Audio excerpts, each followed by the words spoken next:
Hi! అందరికీ నమస్తే. పిల్లలకి ఇంగ్లీష్ నేర్పాలి అనుకుంటారు. కానీ ఆ తల్లిదండ్రులకి ఇంగ్లీష్ రాదు. అలాంటి వారి కోసం పిల్లలకి ఎక్కడికి పంపించకుండా మీరే చిన్న పిల్లలకి ఇంగ్లీష్ ఎలా నేర్పాలో నేను నేర్పుతాను.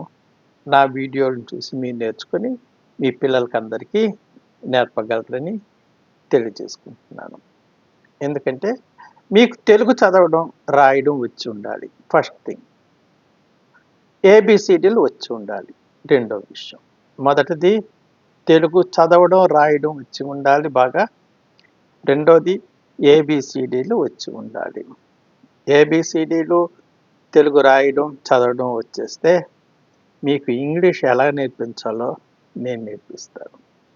ముందు ఇంగ్లీష్ రావాలి అంటే ఏబీసీడీలు వచ్చేస్తే తెలుగు ఆల్రెడీగా మీకు వచ్చు కాబట్టి ఈ ఏబీసీడీల ద్వారా ఆలు, కాకాలు, గుణింతాలు, పేర్లు, తర్వాత క్రిటికల్‌గా ఉన్న పేర్లు, కొంచెం సంస్కృతం అట్లాగా ఉన్న పేర్లు, ఇవన్నీ రాయాలి. ఊరి పేర్లు, వ్యక్తుల పేర్లు, సినిమా పేర్లు, యాక్టర్ పేర్లు ఇవన్నీ ఎలా రాయాలి అనేది మీకు చాలా ఈజీగా నేర్పిస్తానురా. జిక్కి అని రాయడం మీకు రాదు. జీ అనడం వచ్చు, కీ అనడం వచ్చు.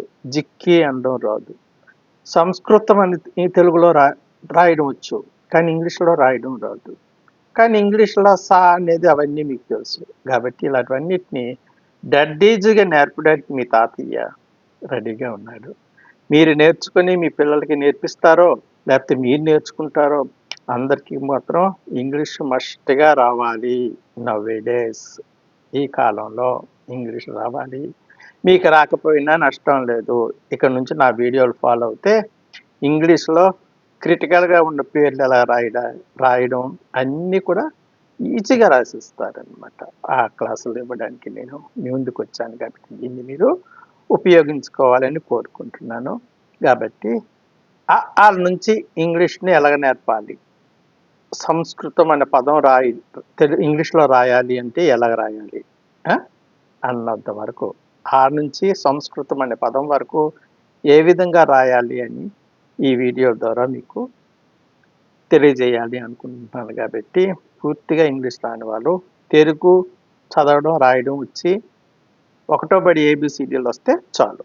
నేను ఇంగ్లీషు మీకు డెడ్ ఈజీగా నేర్పించగలనని నా ఆత్మవిశ్వాసంతో చెప్తున్నాను. నా ఆత్మవిశ్వాసం కాదు, నా ఎక్స్పీరియన్స్ అలాంటిది. కాబట్టి మీరు ఈ వీడియోని యూజ్ చేసుకొని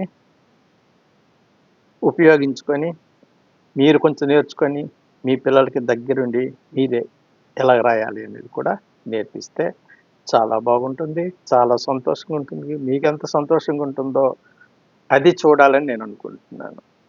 నేర్పడానికి నేను మీ తాతని రెడీగా ఉంటాను. మీరు కూడా రెడీగా ఉండండి, పెన్ను కాగితం పట్టుకొని. ఉంటానా? బాయ్.